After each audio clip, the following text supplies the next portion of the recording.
Red tape continues to hold up the rollout of medical marijuana in Nebraska. But there's another government in the state moving its medical marijuana laws along in the fast lane.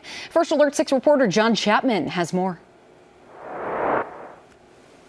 The Omaha Tribe is getting into the medical marijuana business. Officials here in Macy tell us the decision was made out of necessity. Next year, there's massive cuts all across Indian country from the federal budget, over 30% slashing generally from programs.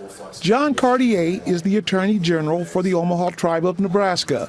He tells us cutting programs is the last thing they need on the reservation. Historically, when we look at tribes, not just here, but across the country, they've gotten the short end of the stick. I mean, reservations are economically poor, depressed places. Here on the reservation, it's about 60% unemployment.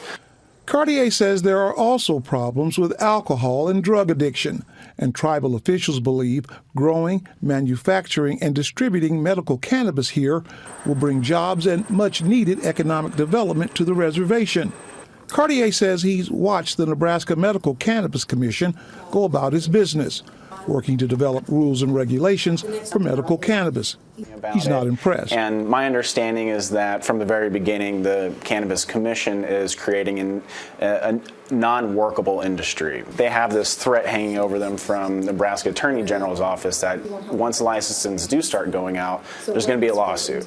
So if you're a business who is looking at this environment, there's a lot of uncertainty, there's going to be a lot of legal costs, it's just going to be a huge uphill battle. We're going to come to the table with a way better format from the very beginning than the Nebraska counterpart.